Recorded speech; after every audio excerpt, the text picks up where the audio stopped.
Good morning. It's the YouTube broadcast.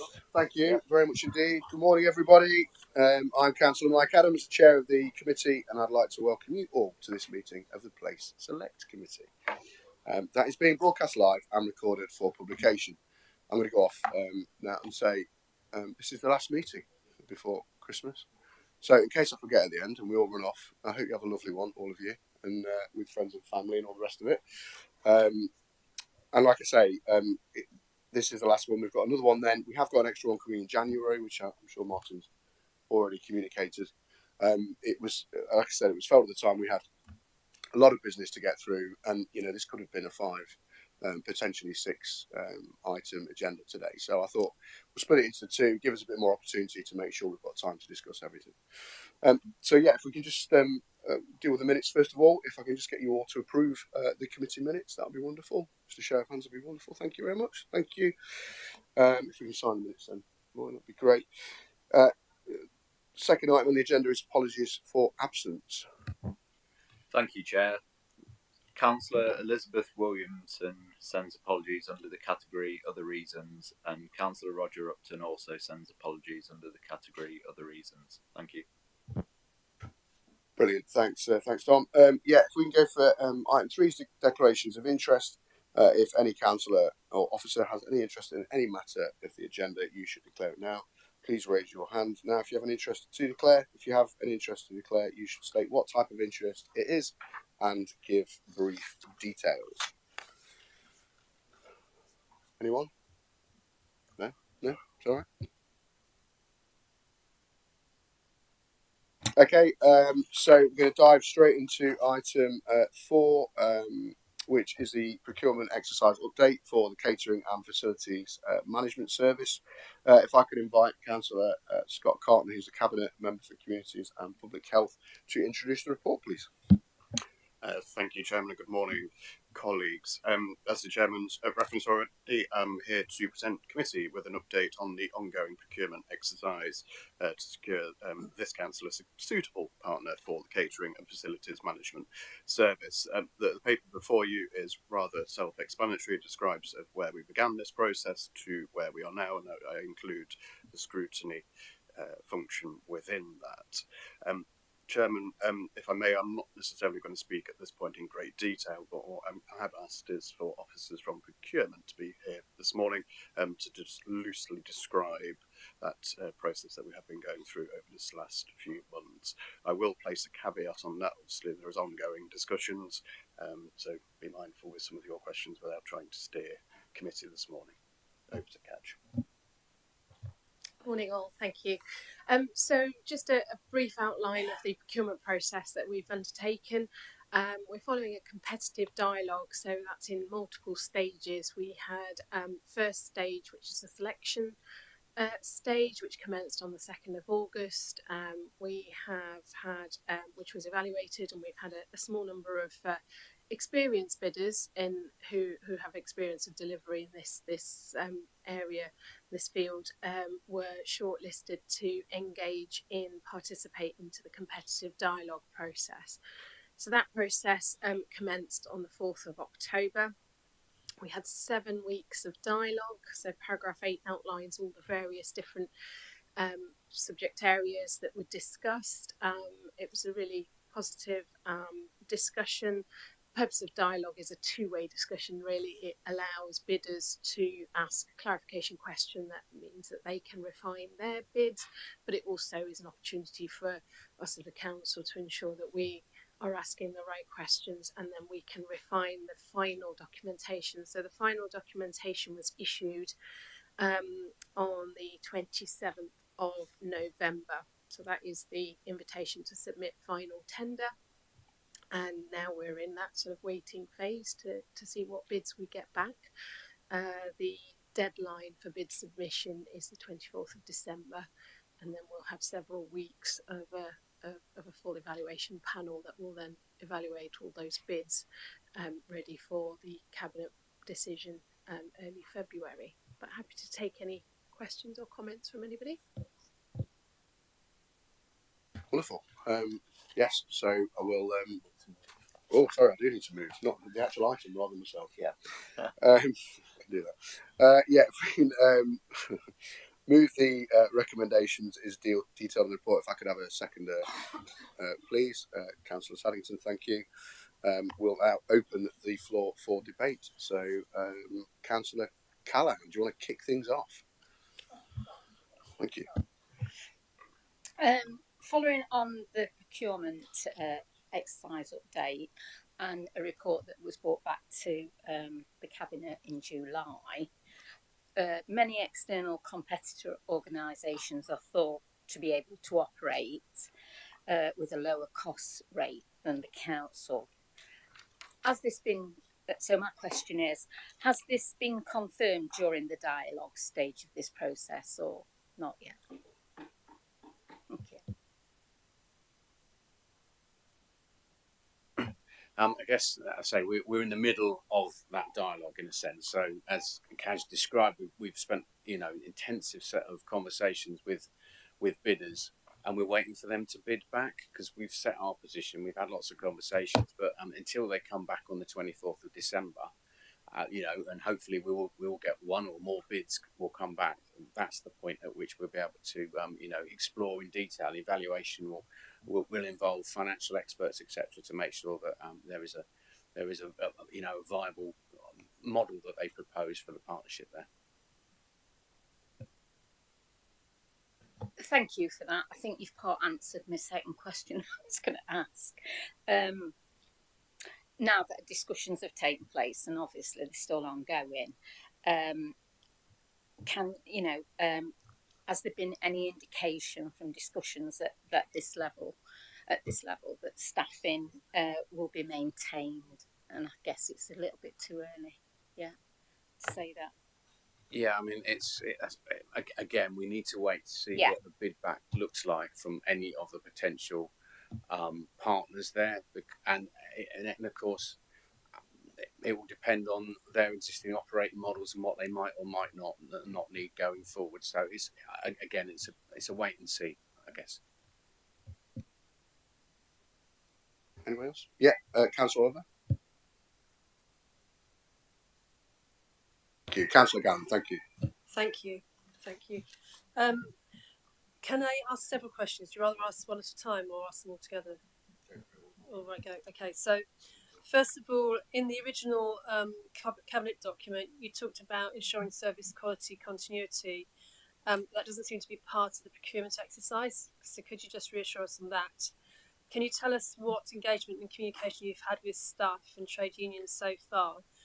Can you tell us about the probable pension arrangements for existing and future staff?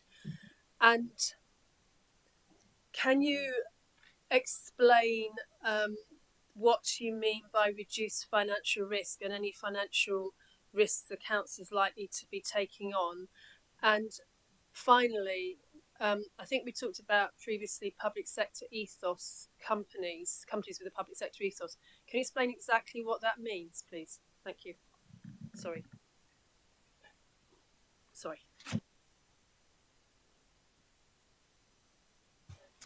So, just the response to your first question around service quality and continuity, that's definitely factored into the documentation. The school's contract very much talks about continuity. And then obviously there is opportunity for the JV partner to engage with schools and then work up how the contractual arrangements that work, but definitely very much about ensuring there is very continuity from day one. Yeah, Councillor Oliver, please. Thank you.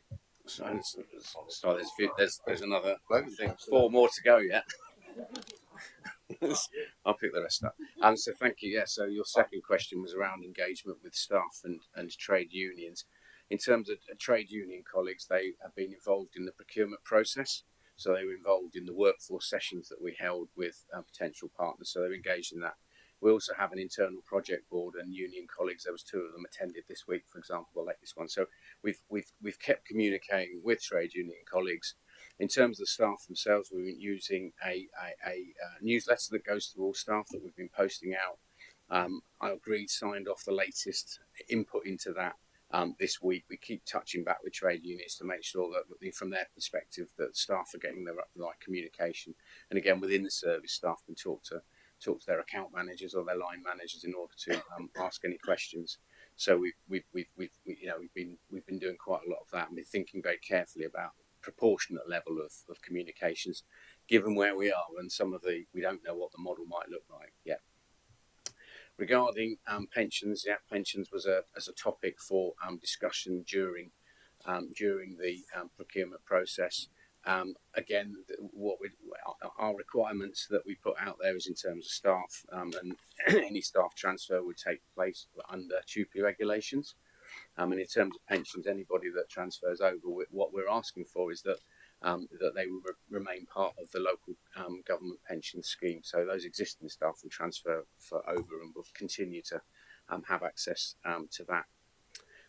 In terms of your next question, which was around reducing the financial risk to the local authority, so we've gone out with an offer there in terms of the construct of the joint venture company, such that the proportion of equity that the council would have would be significantly lower than the other partner.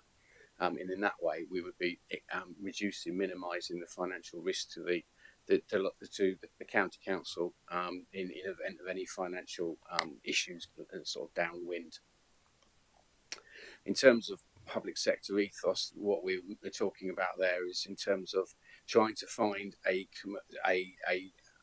operation that has got that and understands what it means to operate in a more public sector way. So those issues around quality of meals, the way treatment of staff, that type of thing, but also is able to operate on a commercial basis. So when we went out to the market, we're looking for those businesses that can offer both of those. But again, the judge of that will be the detailed bid that comes back to us, or bids if they come back to us. And we're in there. I know some of the conversations we had, the bidders were keen to talk about social value, the wider benefits of any operations that they would suggest back to us. Thank you. So just on the last question in particular,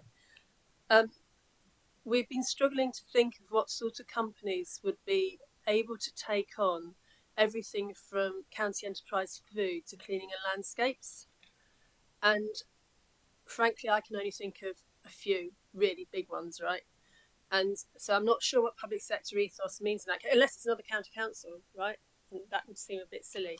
So, the obvious way one could do this would be to split these two operations. Has that been an option, to split the different types of operations? Yeah, we thought very carefully about splitting the operations, but at the end of the day, there's certain parts of the business that are more risky than others, and so putting them together as a package and putting that to the market is the best way in terms of ensuring that the county council gets the best deal required, I guess. Because it'd be easy to split things off and let certain bits go, and what the county council end up running those more challenging bits. There's also a lot of synergies between some of the different parts of the business as well. So we see it as a going concern as one unit, if you like.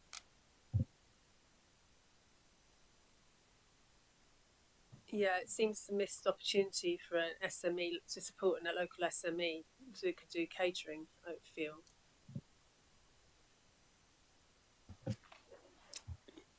Any other questions to that? Right, I think we're definitely finished on that item, aren't we? With that question, before I move on to Councillor Oliver. Right, Councillor Oliver, go.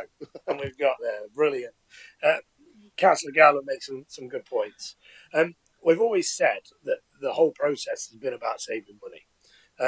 The report says it yet again in paragraph 16 and 17, and it says that the current model is unsustainable, and it mentions that it's got a £2.5 million deficit. Yet, in paragraph 7, it says that this council is working with a small number of credible and experienced bidders. But should we be calling them miracle workers, Mr. Chairman?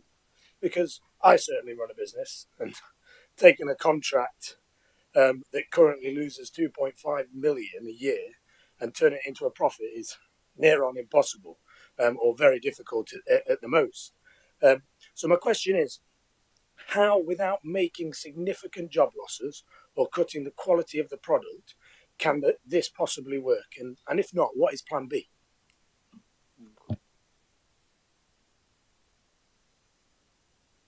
Yeah, thank you, Councillor Oliver, for that question.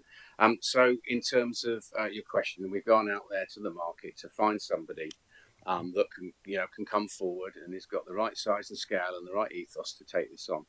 Yes, there is a £2.7 million deficit at the moment, but what we're looking for is people that can find, say, economies of scale in terms of operations. Maybe there'll be, if they're bringing together contracts in terms of purchasing food and supplies, they'll be able to eke out some more percentage reductions there. And there's also efficiencies. So we're looking for those operations that can innovate and potentially bring more efficiency, as I say, through having a larger scale.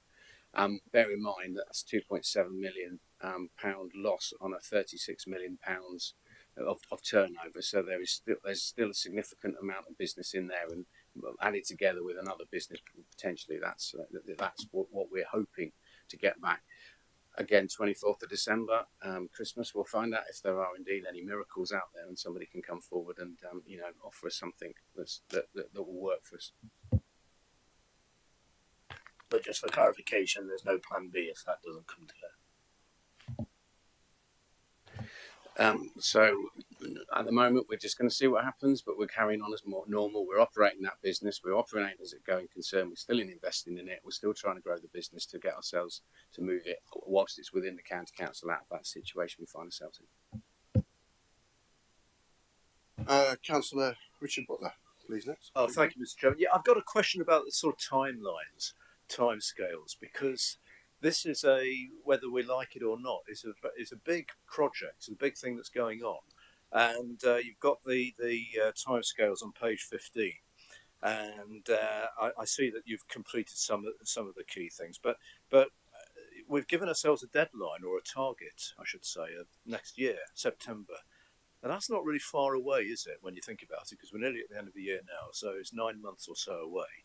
So how sort of confident are we that we will meet the September implementation? And have we got any particular threats or risks, for want of a better word, that might delay things? Because I think we're all probably conscious of the fact that when you come to talking to contracts and such like, and things can get delayed. So how are things going? What are we doing to try and make sure we actually do reach the target, the deadline, the date? Sorry.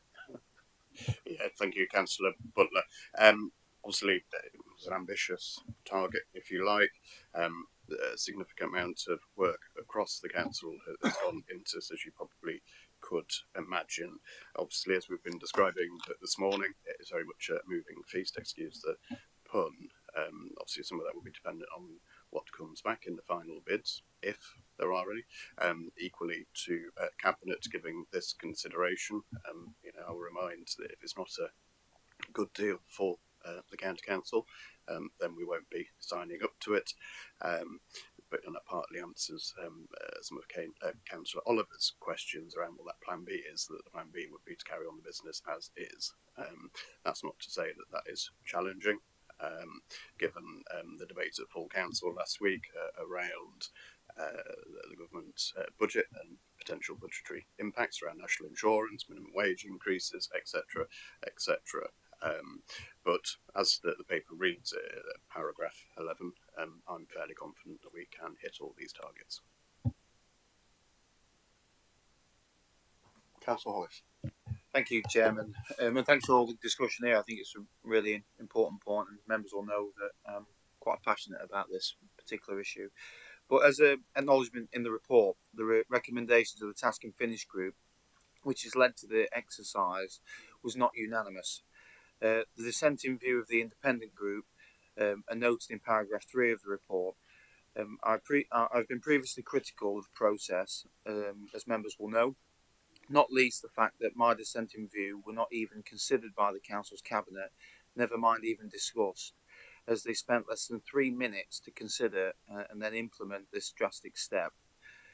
For the benefit of this committee, my dissenting view on behalf of the independent group were that the pay and conditions of the staff and the guarantee of the staff being paid the foundation living wage as a minimum could not be assured if the service were delivered by a private company. Whilst it is acknowledged in the report, in paragraph 13, that being the full adherence to the transfer and undertakings of regulations, admitted body status of the local government pension scheme, and a commitment to the ongoing development of the workforce. One requirement of the tender process seeks to reduce or eliminate the financial risk to the council, but there is nothing about the wider community benefits of the council retaining control over the menus. I was also of the view that whilst the service should work to reduce the financial deficits being incurred in the delivery of the services, that these deficits should be viewed in the wider context of the benefit and social value of the services provided to the residents across Nottinghamshire. Put simply, school meals and our Meals on Wheels provision should be the best they possibly can, and if that costs money, then is that a price worth paying? My question is, if any potential operators of the catering and facilities management contract cannot give any guarantees over the school meal pricing, quality, and meals at home, then what happens? And are there going to be any break clauses, and how will the council manage this? Thanks, Chairman. Thank you, Mark. Thank you, Councillor Hollis, for your questions. In the terms of the process that's been articulated already, clearly within that tendering process, there's been some firm red lines. I'll remind you of my earlier comments around if it's a bad deal that comes back, if there are any bids that come back, that there is that sort of pre-break clause, if you like, that we don't sign up to it. Equally, within the contract, which I'll ask officers to pick up in a minute, around break clauses, I would assume that they would be standard.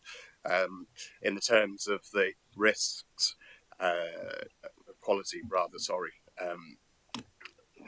there's some of the key firm red lines that we put into this bid, acknowledging this committee's concerns around not just the school meals, but Meals on Wheels service as well, and the valuable services they additionally provide to residents across this county. As you could imagine, these decisions are not taken lightly. I'm certainly not in the business of devaluing school meal provision across the county. I think it's also useful to remind us ourselves that not every school in this county uses the existing service. But equally, with the formation of the Communities and Public Health division, I think there's some significant opportunities with there, as I alluded to at full council last week, that Vivian Robbins, as the new Director of Public Health and Communities, will sit within her directorate moving forward to really, as I say, from a quality point of view, to really hone in on that and actually build on public health work around the food strategy for Nottinghamshire. A become a contract partner.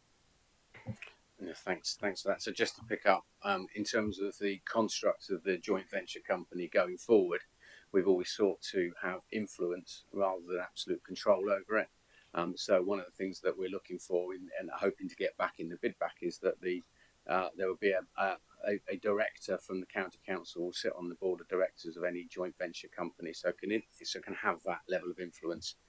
Getting into some more of the specifics, if you like, use of high quality, fresh, environmentally sustainable foods, ensuring high standards in food prep and storage, delivering in an environmentally sustainable way. These are all specific things that have been put into the requirements that we've discussed with the potential bidders, and also that's in the requirements that have gone out to market. So we're absolutely all over that, and that's exactly what we're looking for when we get those bids back to assess and to make sure that we can find the right joint venture partner. If it's all right, just to come back very briefly, and I think I want to start with a positive, because I think being an opposition member, which I've been very lucky to be for over a decade, it's hard because you don't want to challenge everything, and I want to be clear that I think this service is run extremely well, and I think the administration and previous administrations have run it extremely well. I know it's not a point for noting, but my own grandma uses the Meals on Wheels, as many of my constituents, and I think it's fantastic. And I make a point of having a school meal with every single one of my schools every year. I spill it down me every time, but it's great, it's fantastic. But you don't have to have a crystal ball to realise that we've already outsourced part of this service in the secondary schools. And the difference between secondary school meals, as I've previously discussed, compared to primary schools, which I think Scott maybe didn't mean to be this blunt, but most of the primary schools use our service. Very few of them don't. The difference between the secondary school and the primary school offering is stark. You know, the council are quite proud that we're serving venison to our kids not only this year. It's all locally sourced. They don't do that in the secondary schools. It's burgers and chips and pizza. And as Councillor Oliver made clear, cuts have got to be made somewhere. And I've refused to believe that the economies of scale of the county council are going to be outshone by anybody else's economies of scale. And while it's making, was it 36 million, they're not going to want to break even. They're going to want to make 25-30% on top profit. So they're going to want to make considerable cuts somewhere. And that's either going to be to our staff, which, by the way, are all predominantly local Nottinghamshire people, often at the lower end of the income scale, who do a fantastic job. And it is good to hear the Labour group speaking as they have today. I mean, I do wish they'd have been in this robust from the beginning, but I do know they take a different view to the independent group with regards to how this should be treated. But I think I want, with bringing this to an end, I do want to say that I appreciate everybody's listening to our concerns, and I think the process has been really good. I'm disappointed with the outcome, but I think as an opposition, I want to be clear that we're going to be keeping a close eye on how this contract pays out. And I would support any change of heart. If you aren't happy with the operator, I think, and I'm perfectly happy to see a change of heart with this. And I do think that the £2 million, let's be honest, in county council terms, that's nothing. And I think the quality of the service now is fantastic, and I really don't want to see it change. And that's my honest feeling. And I'd be disappointed to sit here in a few months' time knowing that primary school kids are being served pasta and pizza instead of the good quality stuff they're getting now. That's my feeling. But thank you. Thank you very much. Scott, do you want to come back on it? Yeah, thank you, Chairman. Thank you, Councillor Hollis. I would join you in paying a huge debt of thanks to our members of staff within the service that, as you described, they do an amazing job across our schools, in people's homes, and additional activities on all our behalf. So, you know, I absolutely welcome your comments on that. The challenge, you know, we've been very open with the scrutiny process. I accept that you have a differing opinion. We've worked hard to encapsulate those differences of opinions within reports. You know, I've been very open saying to committee, I'm more than happy to come back and provide regular updates. That's why we're here this morning. And certainly moving forward, I have absolutely no intention of changing that approach. I think because we're trying to be as transparent as possible to find, I accept it's never necessarily going to be 100% cross-party, but where we can, that support, you know, we recognise the undervalue the values of the service and what that provides to Nottinghamshire, but equally recognising the external challenges that local government faces. Indeed, in the context of where we are around free school meals, I was reading in the press yesterday that the government has provided a small potential uplift in that, but we are still waiting confirmation. So on your specific points around secondary school provision and outsourcing, etc., I'm just going to ask Mark to step in. Yeah, thanks, Councillor Carlton. Just the point on outsourcing, of course, that's not a decision that the county council has taken in that sense. It's the decision of those, large schools to find alternative catering provision. They've got freedom of choice as to where to source their catering from. So, with the academisation process, we have lost a number of the bigger schools, which has left us, as you described, Councillor Hollis, with a number of those smaller schools, those primary schools, where we're able to offer that sort of quality offer.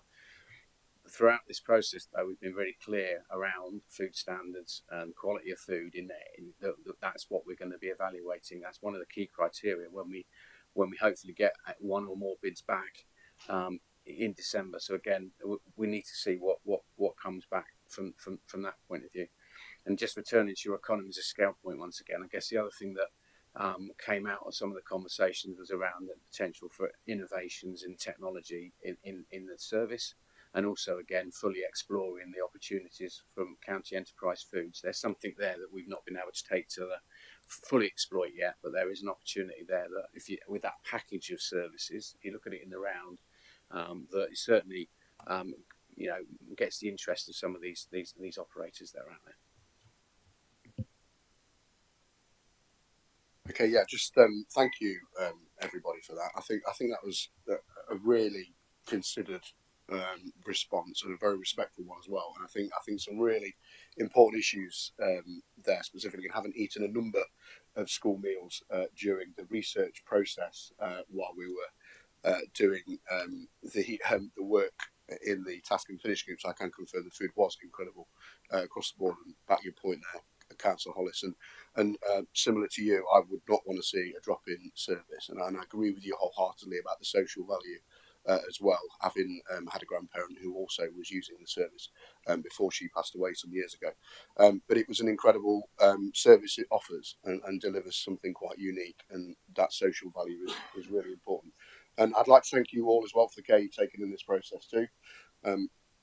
And for all of the help and work that's gone into putting all the reports together and doing all the research. So thank you. And yeah, thanks again, committee, for that. So if I'm going to move over to Martin, I think at this point, to read out any summary. Thank you. There's nothing further, but I think it's obviously we had the update in September, we've had the update here, the actual final decision is going to Cabinet in February. So what we'll try and look to arrange is in advance of that meeting, once all the stuff's been through and the cabinet report's been agreed, that we get some kind of like briefing arranged for members, so you can have that chance to hear about and have that discussion before it actually goes to cabinet, so to speak, in advance of February cabinet. Okay. Great, thank you very much.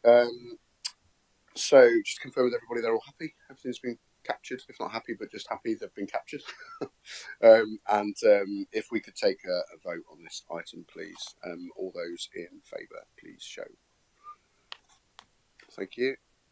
And against? Thank you. And that should mean we have no abstentions. Thank you. Great. Thank you very much indeed. Thank you, everybody, for your input. Thank you. Do appreciate it. And if we can now. I don't know how I did that. That was great. Was that you? That was incredible. I quite like that. Can we do that at the start of every point from now on? Hello? From the clouds, the clouds, the clouds. I might just do it anyway, pretend. What do you think? No, maybe not. Okay, thank you, everybody, for that. Again, really appreciate the respectful nature and the depth that we covered in that last item. And I can't invite Councillor Neil Clark to pick up item 5, which is the Nottinghamshire County Council Lane Rental Scheme, because he isn't here. But we do have the fantastic Councillor John Cotty in his place. So if you could please introduce the report, please, John. Thank you, Chairman, and good morning, committee members.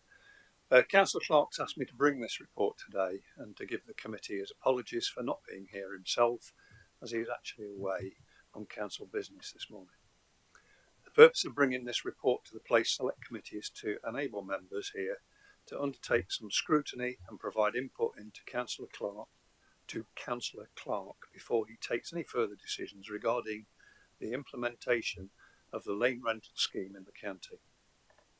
As the report sets out, a lane rental scheme is another way of reducing peak traffic congestion caused by street works. The authority has come a long way recently in how we manage the street works.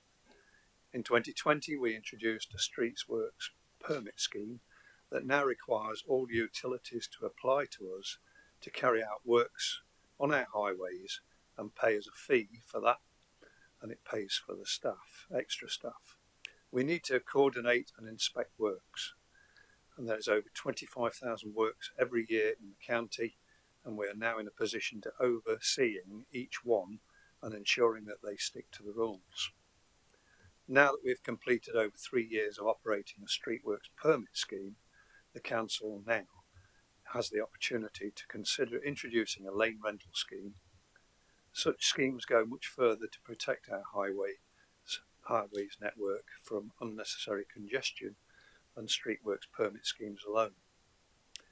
We are also one of the leading authorities in considering this at present. I'm now going to ask County Council's Traffic Manager Gareth Johnson to run through some slides to accompany the report that will show what is being proposed and how it works. And we will then be happy to take any questions or comments from committee members. Thank you, Chairman. Thank you, Councillor Cotty. You okay to do the slides, Martin? Yeah, I'd like to talk to you today about the lane rental scheme, obviously where we're at with the project, what it could mean for the local authority. There are already 6 slides to accompany the report. It will take about 10 to maybe 15 minutes maximum. I need to draw your attention before I start that there is an error within the report in paragraph 13. It refers to the feasibility study being completed by the end of 23-24. It is actually 24-25, as in I don't have the feasibility study yet, but it will be referenced in these slides. So, moving on. So, what is a lane rental scheme? Obviously, the idea of this is to accompany the report. The remit of all traffic managers is to address as much as possible preventable congestion on the road network, as we have. And to that end, a lane rental scheme is a scheme to reduce peak traffic congestion caused by street works and roadworks. The difference between street works and roadworks: street works are those caused by utilities, roadworks are those caused by ourselves, but the public wouldn't necessarily differentiate between the two things. It basically imposes a charge or a tariff, if that's an easier concept, on to work on those roads within the peak hours, and that's quite a significant charge of up to £2,500 a day. And the principle of it, as I'll come on to the next slide, obviously is to try and reduce the duration of works on those major, most congested roads. Congested is defined by journey times. It's not necessarily the busiest roads we've got, but it often correlates with the busiest roads that we've got. And it's very important to consider that a lane rental scheme applies equally to all works, including our own. It includes utilities, developers and local authority works. So if we are unable to do resurfacing works outside of peak hours on the identified network, then we have to contribute to the same scheme ourselves. Okay, next one, thanks. The benefits, it's quite a simple concept really. The tariff of £2,500 a day is quite significant even for most utilities to swallow. So it works very simply to either cut down the duration of works or to encourage them to work outside of those peak hours. Utilities role, they're not the bad guys in the room. They're here to supply us with the apparatus that we need for gas, water, electric and broadband. A lot of that apparatus is under the carriageway and they have to maintain it and keep it safe and as efficient as they possibly can do. So that's their job. I mean, they're not tasked with reducing traffic congestion. So typically when they're looking to do their works, they will be looking to manage them in a way that suits themselves. It's their work's convenience, but we have an arm wrestle over congestion. So what will happen now if you've got something like a water company with a leak?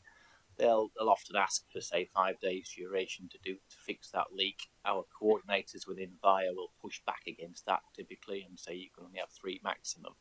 But by having this tariff in place, they effectively come to the same side of the fence as us. They do not wish to be working for any longer than they absolutely have to be if they're paying £2,000 a day for the right to work. So there is a surplus. Inevitably, some works cannot be done outside of the peak, and that means that there is some money that will come back to the local authority, and typically you can expect that to be in the low millions. I'll talk in a later slide about how those funds must be spent. So next one, thanks Martin.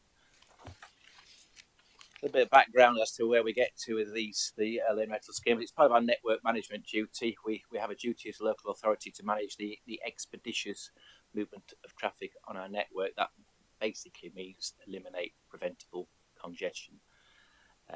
As part to get a lane rental scheme in place, we don't have autonomy over this. You have to apply to the Secretary of State. So there's a number of hoops to jump through to prove that we've done a good feasibility study, that we've considered all the implications of doing this, and we've consulted with the utilities along the way. So we're some way away from making that bid to them. I'll talk on the final slide about the next steps that we have. One of the things that we do have to have, which Councillor Cotty referred to, was a permit scheme in place. You could only apply to have a lane rental scheme nationally from 2018. There were some trials done before 2018 in Transport for London and Kent, and the information that came from those trials then fed into the DFT's guidance that came out in 2018, saying that now the rest of the county could apply. At that point, we were an authority that dealt with utilities by noticing. It's the original way of doing this. They would tell us what they were doing and wait for us to tell us that they couldn't do that. Now, as Councillor Cotty said, in 2020, with the worst timing possible in April 2020, we moved to a permit scheme, which basically means that now if a utility wants to work on our network, they have to ask our permission, they have to apply for a permit we've got, and they have to pay for that. Now, that fee pays for a much bigger staff that we've got. They are based in Via, but we've got a whole team of coordinators who look at everything that comes into the council now and decide whether or not it can go ahead.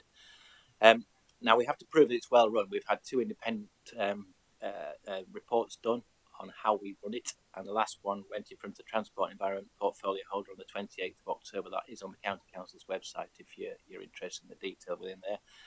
But they basically come to the conclusion that obviously we did have a somewhat difficult start in 2020, despite us landing this thing. Ironically, the utilities didn't do much work at all for that year. As in, with what we know now with hindsight relating to the pandemic, that was, there was no traffic about. There was also no streetworks about either. But we have tangible benefits. We reduce the durations. As I mentioned, we push back on what the utilities want.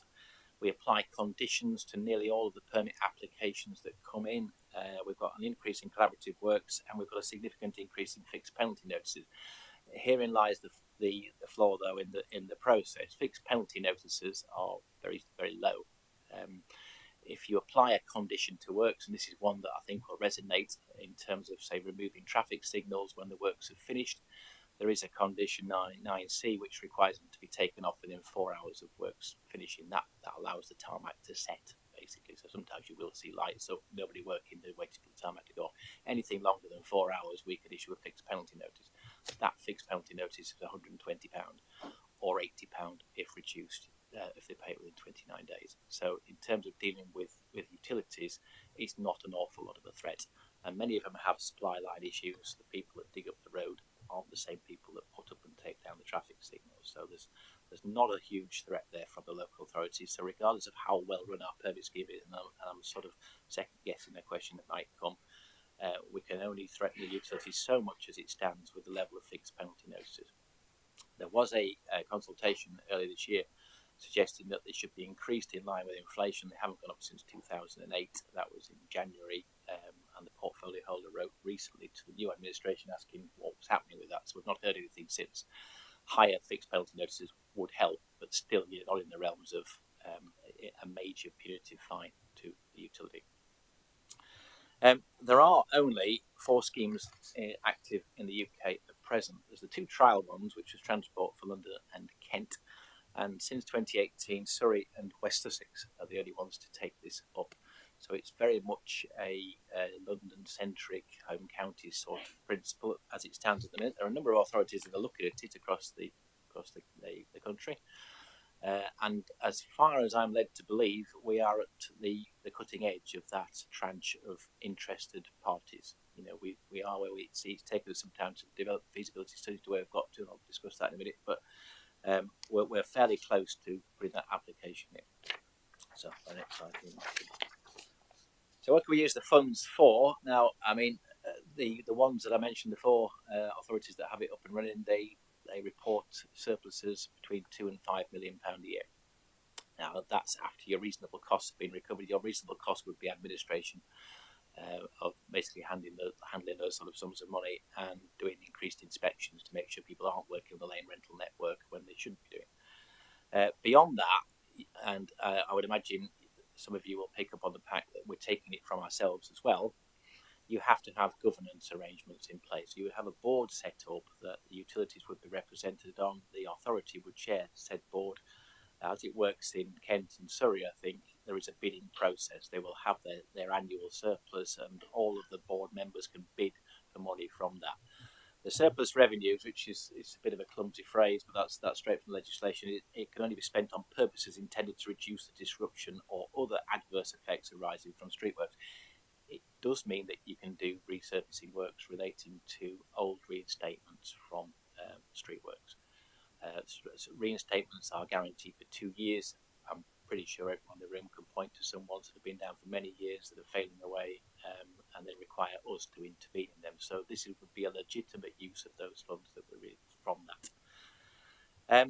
And there was a consultation again earlier this year suggesting a regulatory change requiring authorities or the boards to spend at least 50% on fixing all potholes of any surplus that came from lane rental schemes.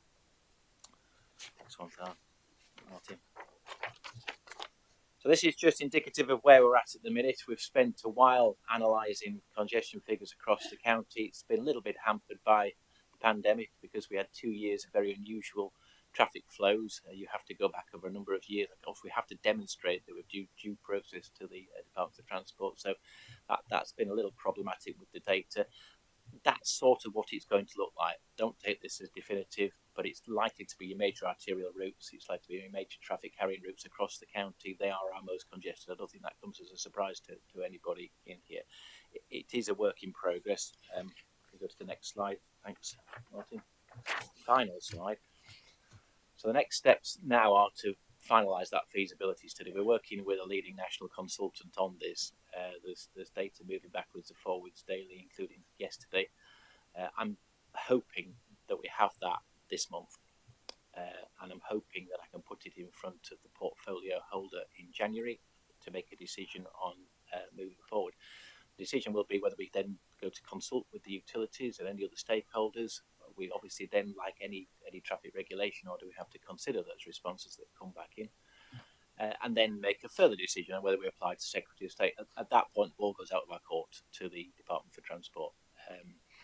They have announced that they're going to deal with applications in tranches from April of 6 months. So I would hope, as I'm talking to you now, that we will be making our application next year after April.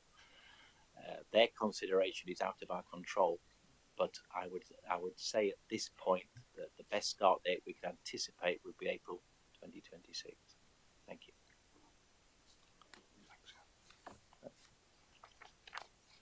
Thank you very much. So if we can move the recommendations that are on a page that I can't find.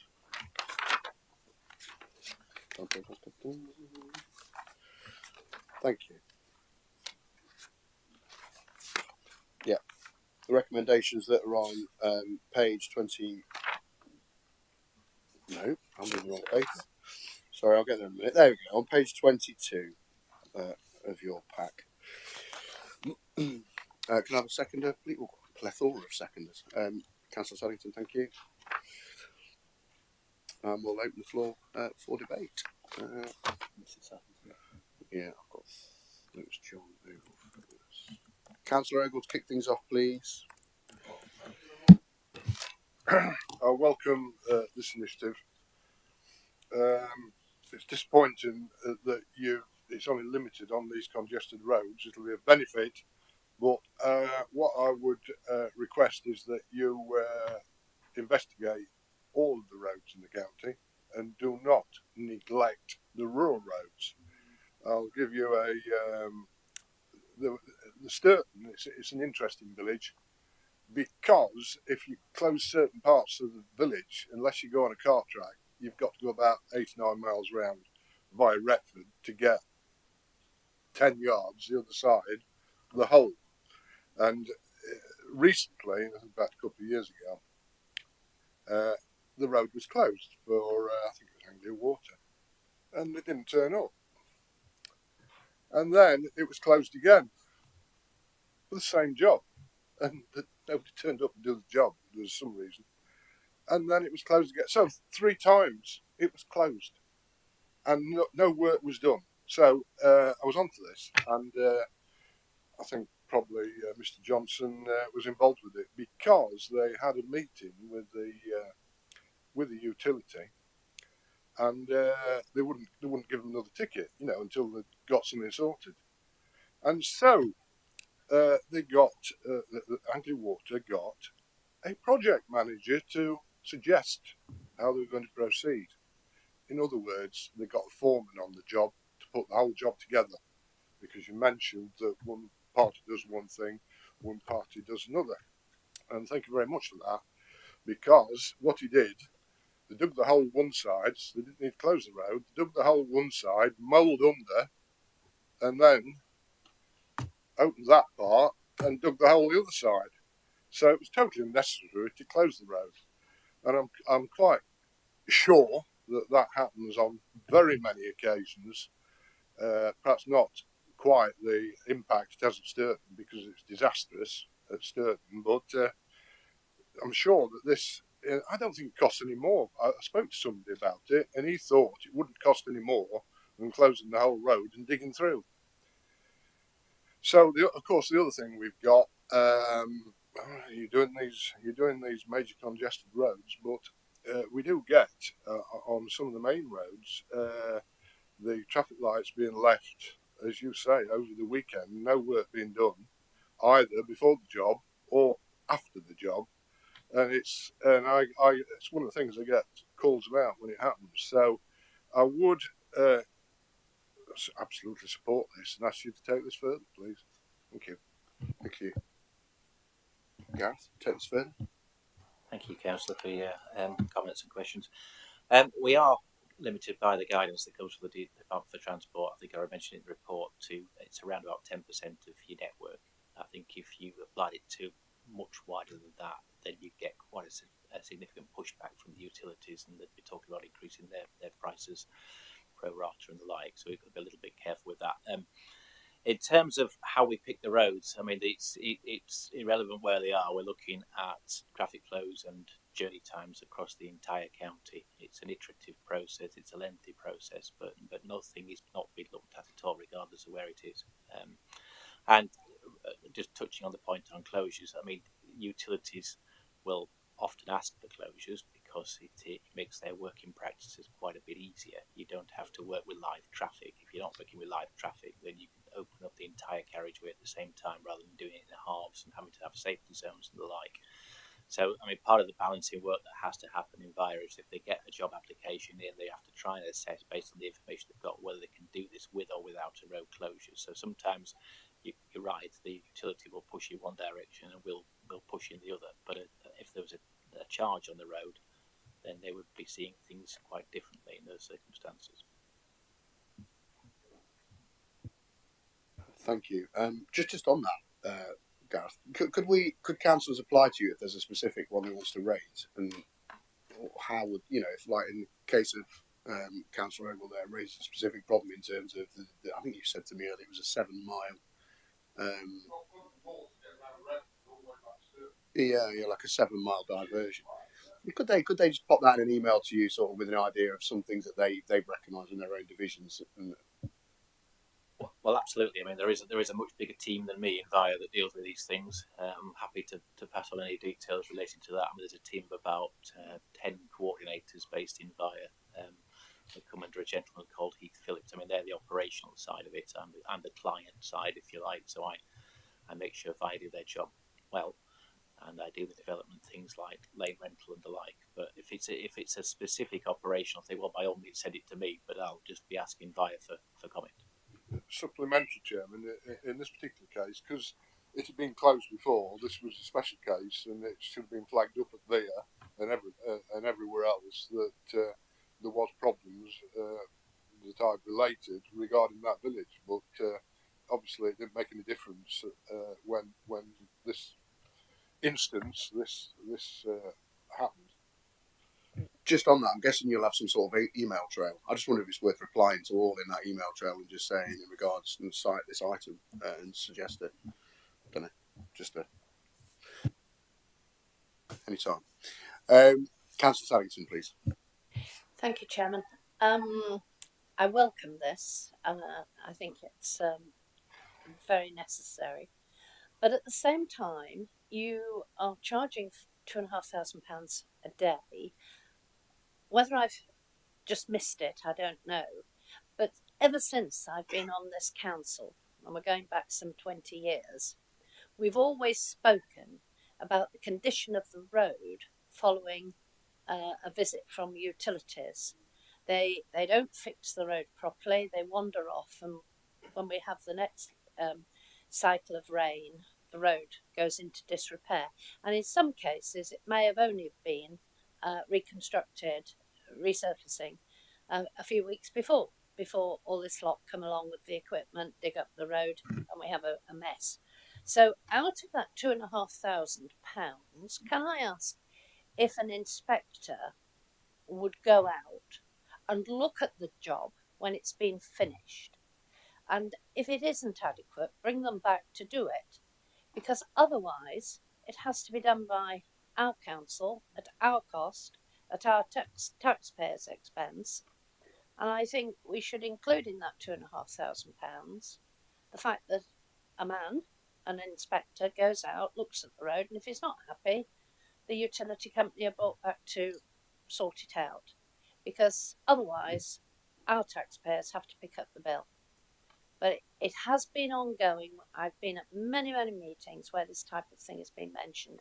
I think we have the opportunity here to take some of that money and ask an inspector to go out and look at the condition of the road when the job is finished. I mean, the good news is we do already have a team of inspectors that are paid for largely by the utilities that carry out what these are referred to as reinstatement inspections. So we've got inspectors that inspect live works and look to see whether they're complying with the conditions, but then post that they will inspect the reinstatement that's gone in there.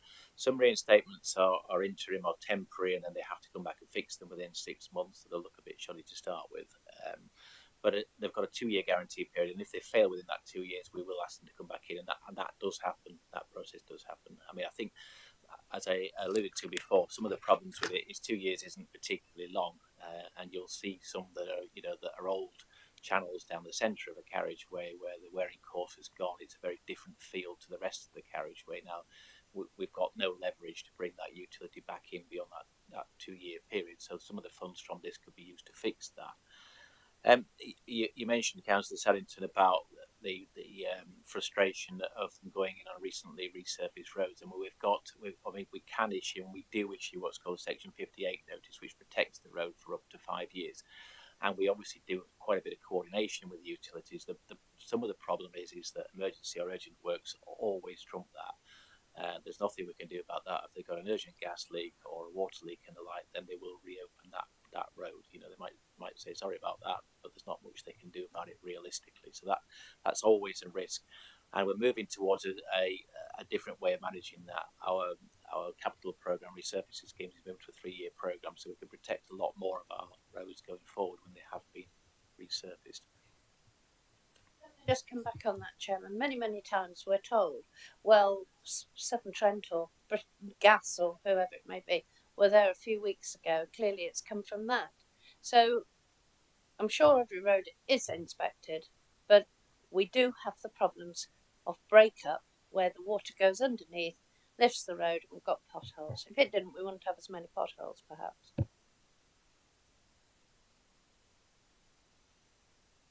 Thank you for that. Councillor Barney, please. Brilliant. Before I make any comments, I just want to thank Councillor Oliver for bringing the Christmas tree into the room, his majestic jumper. It's marvellous.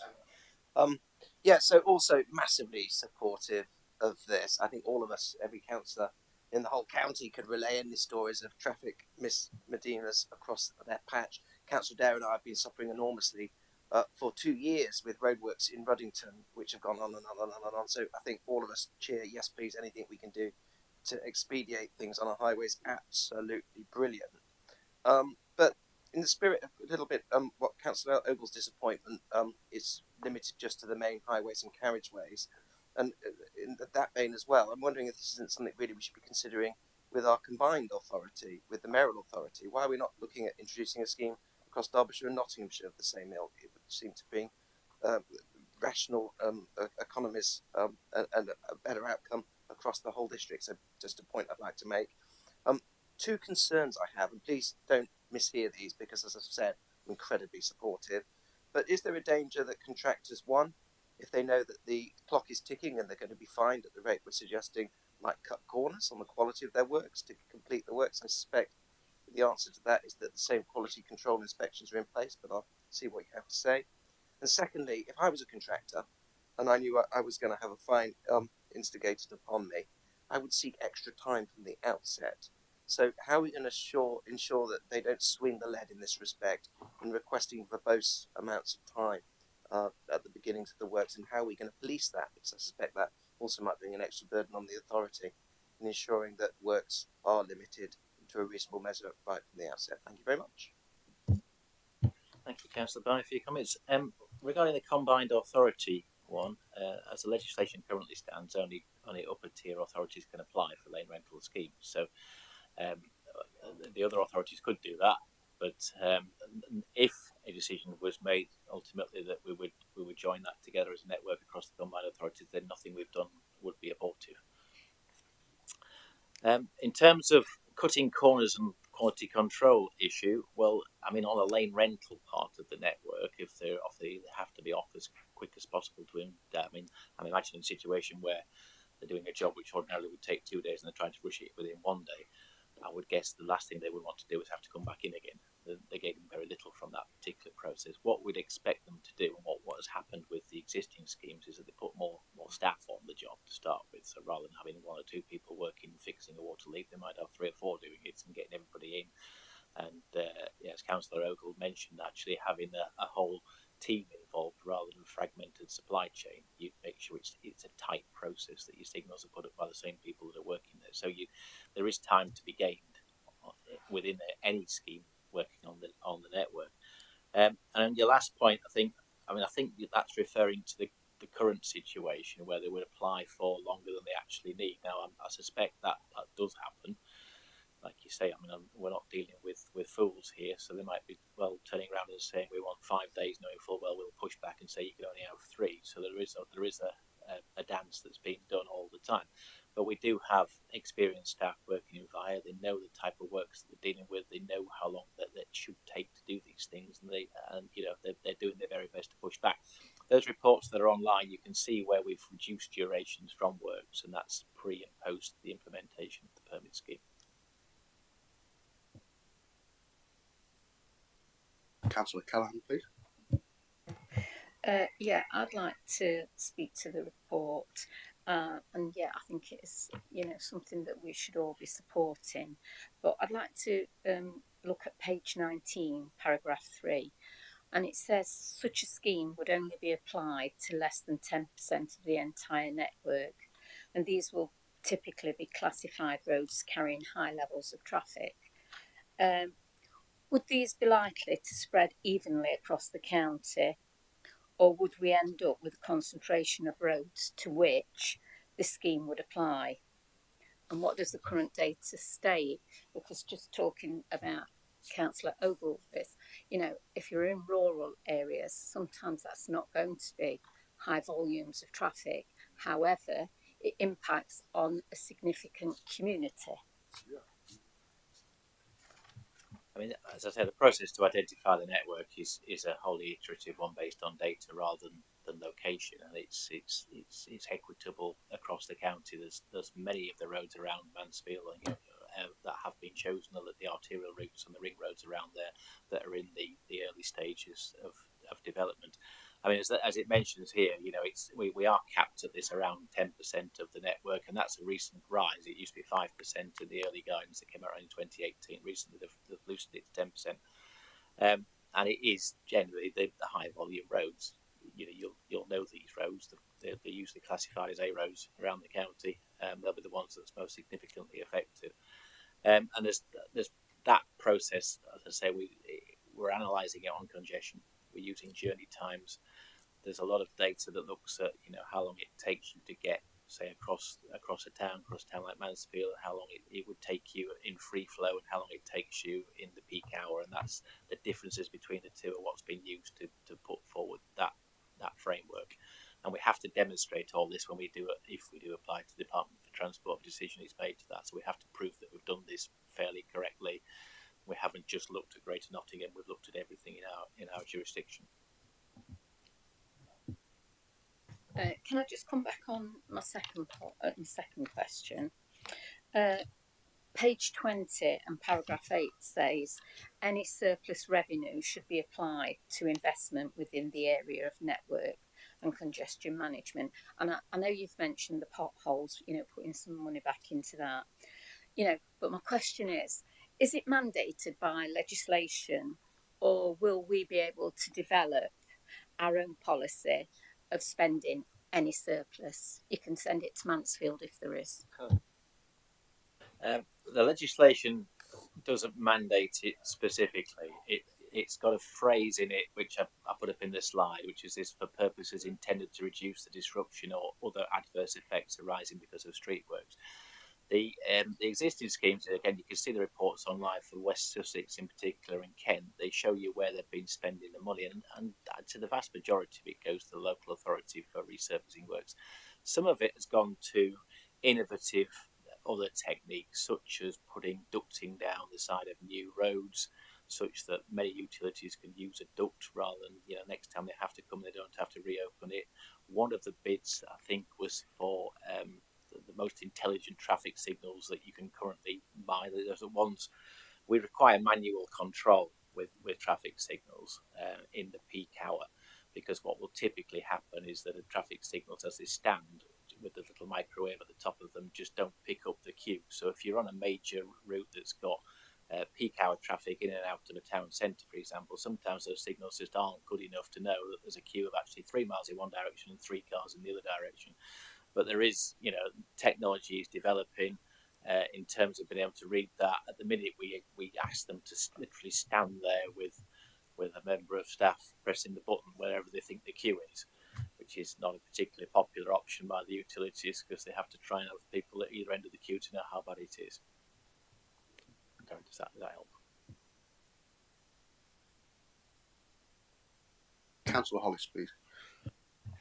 Thank you, Chairman. I find myself agreeing with probably everybody, but particularly probably Sue and John, like I probably tend to always do, to be honest with you. But I do particularly recognise some of the concerns. I mean, obviously Huthwaite's not quite as rural as the village John was talking about, but I'm pretty convinced that Severn Trent will be having their Christmas do on Common Road, the amount of time they've spent digging it up this year. And I recognise exactly the point. If somebody turns up, they'll put the traffic lights up, shut off the road, cause massive, probably easily 20 minutes worth of congestion, and then the digging team turns up 3 days later, and you think to yourself, well, why weren't they there the second it's been shut? But that's something I recognise in what Sue and John were saying particularly. But just to move to the piece that I've written down, it's clear that the roadworks can cause havoc for our communities. You've only got to look at the significant issues on Watnall Road in Hucknall, where roadworks coming to a completion have been ongoing since the summer. I know my colleagues Dave Shaw, Lee Waters and John Wilmot held a number of urgent meetings with contractors, Fire East Midlands and highways bosses to get this work moving. But there has to be a better way. It was only after Hucknall's councillors met the contractors that they doubled the gangs on Watnall Road, the A6011, and that this led to the work being completed much quicker.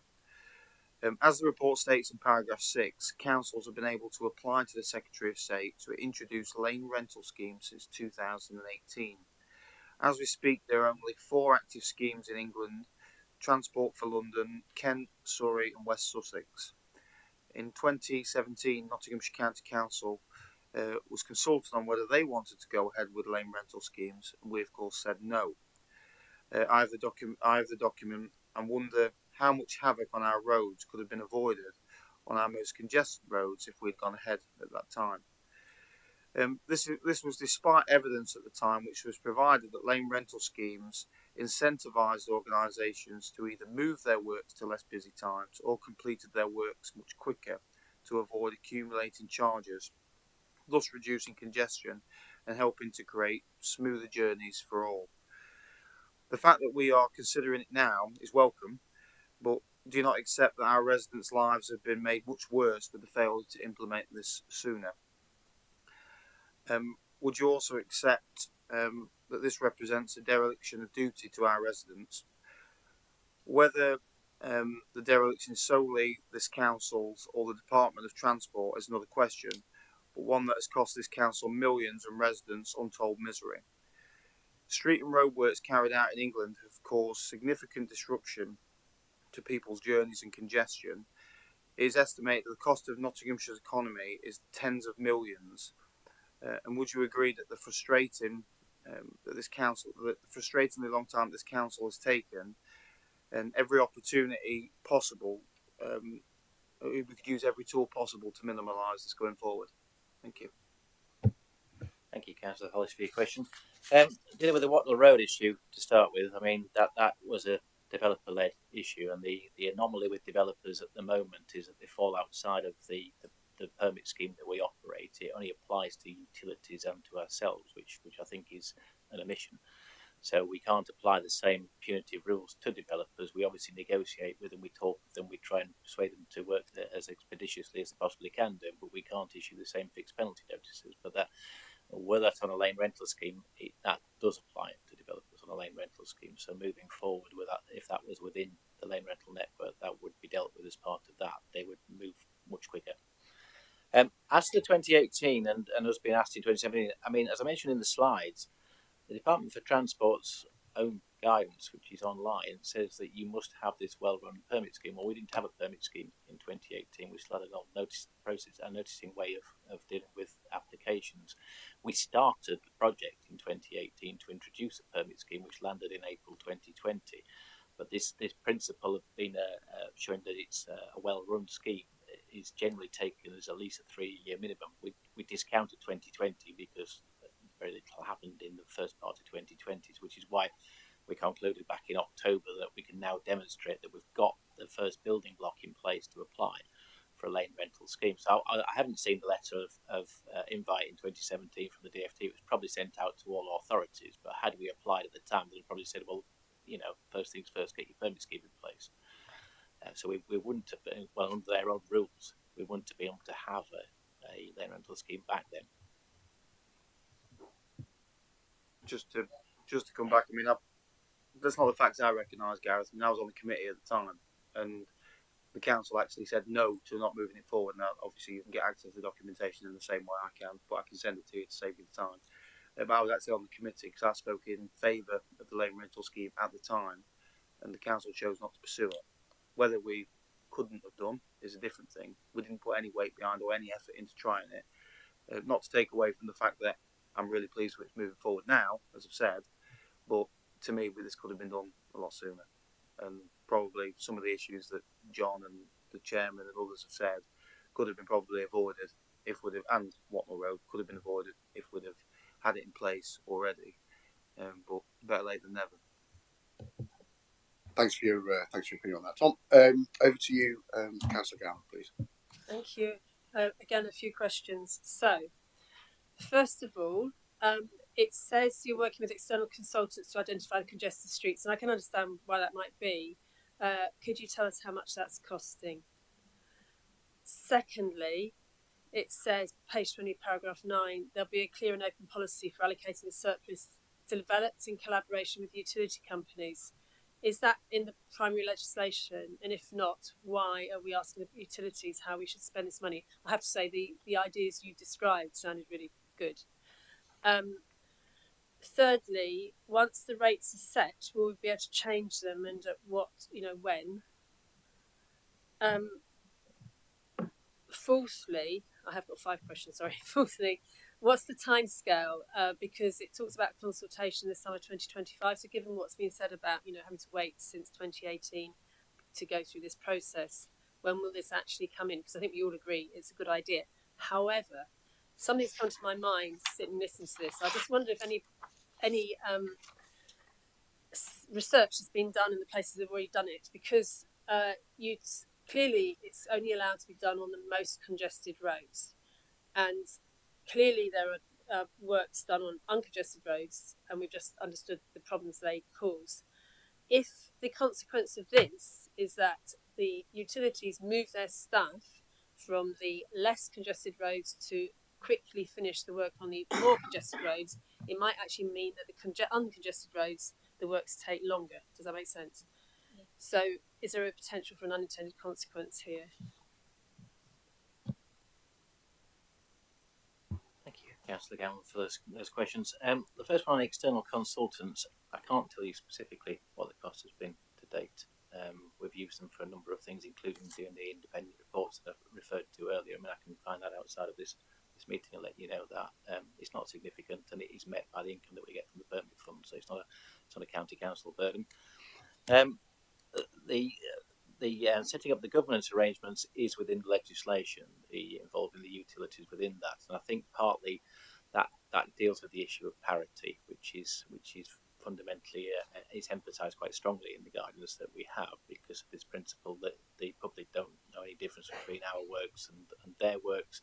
And if we're imposing something punitive on the utilities, then we should abide by exactly the same rules. So having taken money off the utilities and nominally off ourselves, we need to be open and transparent about how we spend that money. So you'd have that sort of board, you'd get them involved in that process. Everything would be open and auditable and the like. Otherwise, I think the accusation would be simply from anybody else on the network that we're taking with one hand and giving it back to ourselves with the other. The rates that we choose, I mentioned in the slides, up to £2,500 a day. That's still to be determined. That's still part of the feasibility study. That is the legal maximum that we can apply, and we need to think carefully about whether we do apply that or not.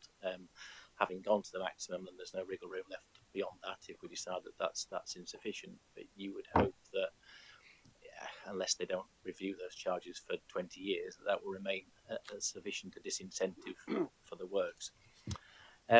And the last one, I think, is the timescales. We are obviously, as I mentioned in the last slide, we're still looking through finishing off the feasibility study. An unexpected consequence of moving works onto non-lane rental roads. I mean, it's a very good point. It might happen. It's certainly not been referenced in any of the reports that have come from the existing authorities that have done this so far. They talk about a lot of works moving to outside of the peak, overnight working and that sort of thing, where it's permitted and where noise isn't an impact. I mean, the good news is, which I was sort of anticipating a question on, is what would be the impact on ourselves in doing this. We already do a lot of our works outside of the peak. We are obviously accountable. And none of us who work in highways want to be held up by yourselves for causing massive delays on the network at any given time for our own work. So Via do a lot of work overnight in terms of resurfacing. I'm sure you've seen or heard that sometimes in your own areas. Is that okay? Thank you, Councillor Grant. Councillor Oliver, please. Thank you, Chair. I have to agree with Councillor Ogle. I think I can envision how messed up this government is already. And we've only been in a short term so far. And the reason for that is 10%. There is a lot more than 10% that is required. I mean, I represent Eastwood, and I only have to look at the neighbouring town of Brinsley, and I feel sorry for the chip shop. I feel sorry for the newsagent that's around the corner that's had their road closed for almost 4 months maybe now, which should have been a 10-minute job.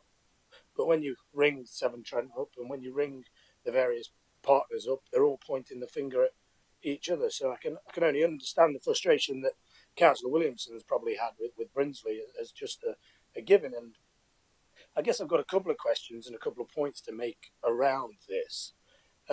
First off, it's come far too late, in my personal opinion. I think this should have been implemented a long time ago, like my colleague said. But I do expect, and I understand perhaps why Councillor Neil Clark's not here today, but I expect to see Hickling pastures in the 10%. I'm sure somehow the surveys will determine internally or via central government. I would like clarification on that. If those surveys are expected to be conducted and finalised by this council, will I see Hickling pastures on that list? However, you'll have seen my colleague David Martin had a question at full council, which obviously was decided by Neil Clark. He didn't fancy answering it. It was pushed to the back of the list. But the question was actually about lane rental schemes, and it was operated by councils like this one, and like the ones in Surrey in West Sussex, who charge a daily fee to reduce the amount of time spent on highways from utility companies. And how much does he estimate it has cost this council by failing to implement it, by being this late, by only just coming to lane rental schemes for street works and road works across Nottinghamshire? We know that the lane rental isn't effective at reducing congestion from works on the busiest roads at the busiest times, and we'd like to see more schemes like this put in place across this county. I think it's important to recognise that.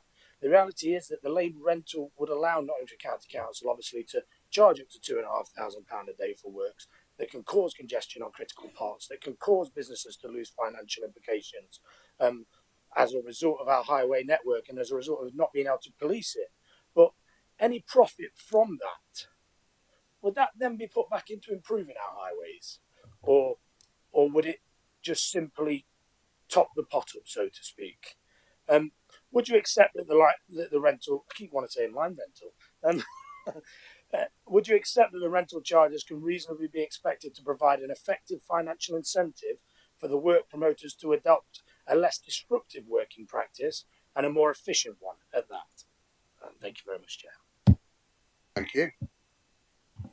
Thank you, Councillor Oliver. On the point of the timing of it, I mean, I can only reiterate my response to Councillor Hollis in that the guidance as it stands with the Department for Transport website says that you must have this well-run permit scheme, and we didn't have a permit scheme, and well-run means over 3 years. So 2018, we couldn't have applied. Now, I don't know what the letter was that you've seen, Councillor Hollis, asking for that. It might have been a generic one to all authorities asking if they wanted to take part in the trial, and then at which point you might have fallen at stage 2 when they said, right, okay, well, I'd be interested to see that, but as it stands, I can only follow the guidance that it stands at the minute. There's no circumventing that, and there's no turning the clock back to 2017. Hickling pastures, I'm not sure I've got a response to that, other than the roads that will be on there will nearly all of them will have an A at the start of them. So there we go. I don't know where I've got to with your questions. The surplus back into highways one. Well, I think I mentioned on the slide that there will be the board, there will be the governance. Most of the ones that are existing in the south of the country does go back into highways, and most of it goes back into resurfacing, as far as I can see. So, I mean, that would allay some of the concerns relating to that, and whether it's an effective disincentive to the works, which is what we're looking for here. We want to stop people working in these peak hours for their particular convenience. Certainly, reports from West Sussex, certainly reports from Surrey and Kent indicate that is the case. It's not so much that they've stopped working completely, but they've moved to working outside of the peak. So it only applies between, say, 7 and 9:30 in the morning and between, say, 3 and 6 in the evening. If they can fit the works in outside of those times, then they're fine to go and work. They won't get a charge. Thank you. Sorry, Chair, just quickly go back on that. Can we? This council has a very, very clever way of working around things and forgetting things that have happened. Can I just have it on record? Is the money, just a simple yes or no, going to go back into resurfacing our roads?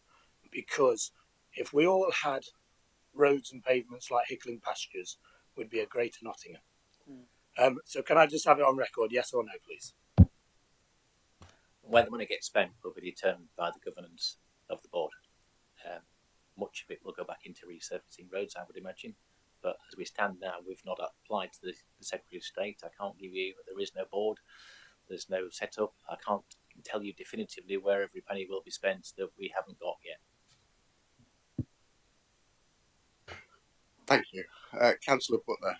Yeah, thank you. Well, obviously, I do welcome the report, and also just remind colleagues that, as it says in paragraph 6, there are only 4 active schemes in England at the moment. Hopefully, we will become the 5th, and so we will be one of the leading authorities in the country with regards to this. So let's not talk it down.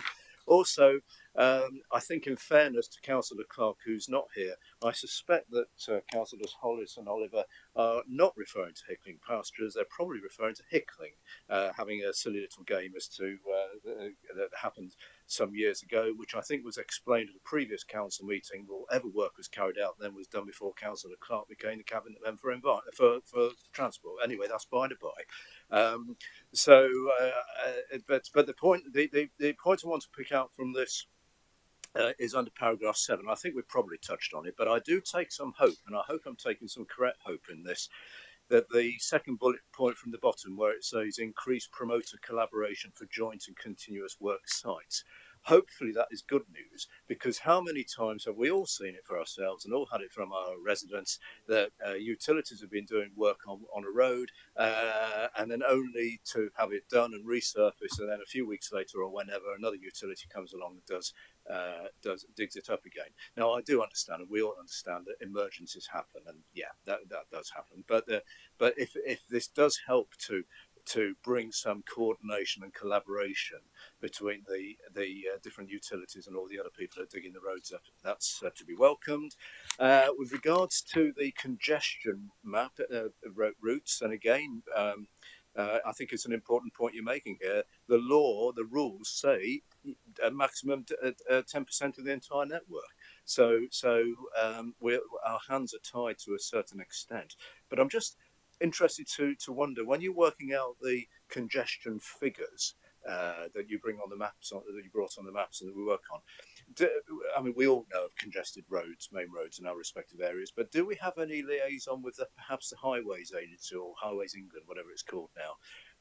Because very often severe congestion on our A roads, and can we confirm it is just A roads this covers, is very often, especially in peak times, as a result of failings on the national highways roads. So it's been slightly parochial for a moment. The A606 that goes through well, it goes a long way, but it goes through Tollerton in particular. In the morning rush and evening rush, it's awful because people have not been able to access the Wheatcroft Island, and we know that part of the road is down to Highways England. So I think what my question is do we know if they have or are likely to be having a similar scheme? But also, do we liaise with them when we're working out our congestion challenges? Thank you. Thank you, Councillor Butler. Just moving through those in order. You mentioned collaboration, which obviously we would all welcome.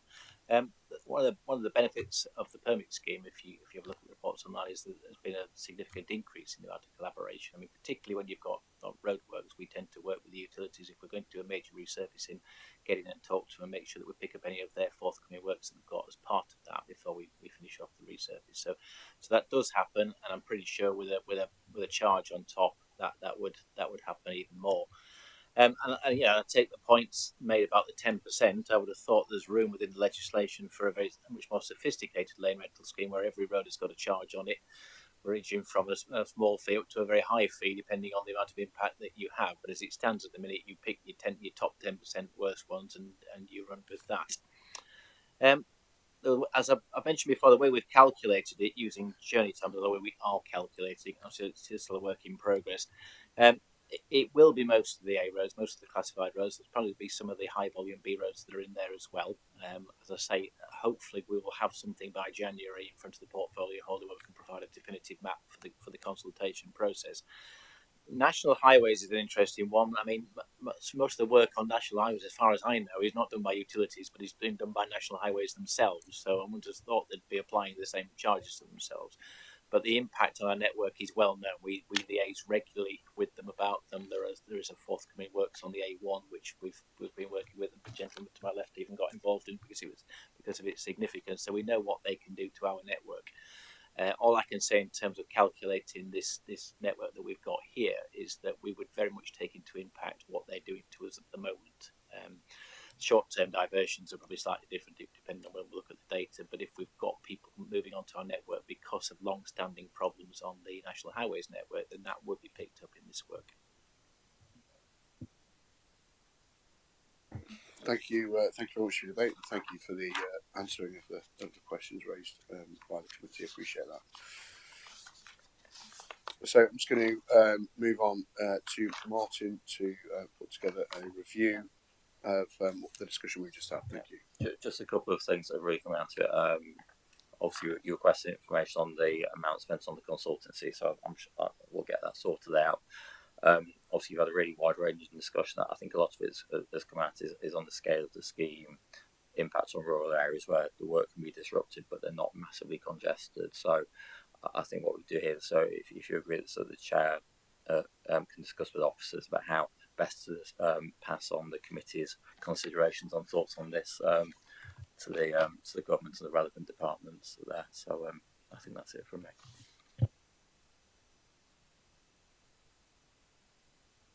I'm just on cue, my laptop locked just as I needed to say what I was going to say in my notes. Yeah, just on that second point, I think an important one is around the increase. You know, if it is feasible to increase the percentage, possibly. I don't know. You know, like we said, we'll look into that, see what the best way to feed that back. Journey times as well. You talked about. Councillor Evans has been widely felt by people in those diversions, and also the housing developer aspect as well within that, and how we can make sure that's raised as a point, which I think was key. Sorry, Derek Higton, yeah. Thank you, Chairman. Yeah, just to say that as Gareth has mentioned, members, as we take proposals forward to the cabinet member, Councillor Clark, for consideration and decision, colleagues, Gareth and colleagues, can work with Martin to capture this conversation so that we can incorporate an appropriate kind of record of this conversation, some of the core points made in the reports that we take forward for Councillor Clark. Brilliant, that's great. Okay, thank you, and thanks again for an entertaining debate at times. If we can confirm with all of you that all the points have been captured, and if we can move to the vote with a show of hands, please, that'd be wonderful. All those in favour? Okay, thank you. That's unanimous. Thank you very much for your involvement there, John. Thank you, and everybody else as well, Gareth too. We're going to move on to the work programme now, which is item 6 on the agenda. I did say at the start of the meeting that we've got an additional meeting in January, as you'll be aware, as a result of the number of items, which I'm glad, considering we're an hour and a half in on 2 items, that we did take that decision to move that to January in order to give those things the airing that they deserve. Has anybody got anything they'd like to add in terms of discussion for the work programme? Yeah, Councillor Hollis. Thank you, Chairman. At the full council meeting on Thursday, in answer to a question from, of course, popular councillor Andy Meakin, Neil Clark said he'd launched a consultation on the potential site of a new recycling centre to replace the ones to be scrapped in Kirkby and Mansfield, yet no one has ever heard about this. An update is due in July on the outcomes of this committee's recommendations on the household recycling centres. Can I request this be brought forward to the next meeting on the 21st of January, outlining options for the new tip in North Nottinghamshire?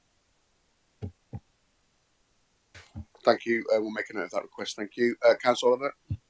Thanks, Chair.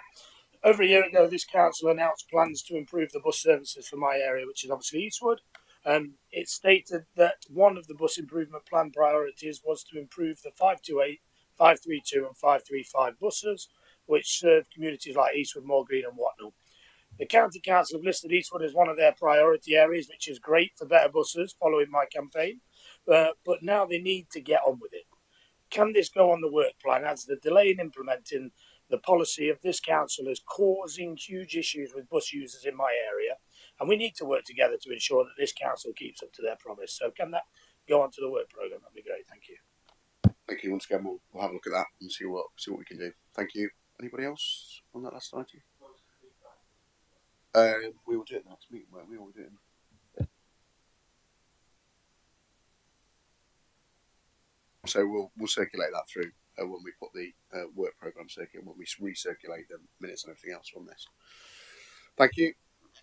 Okay, with that final point, if there's nobody else to raise anything at this point, I'd like to thank you very much, and I have remembered to wish you all a very Merry Christmas as well, as this is our last meeting, and look forward to seeing you all in January. Have a safe journey home. Thank you.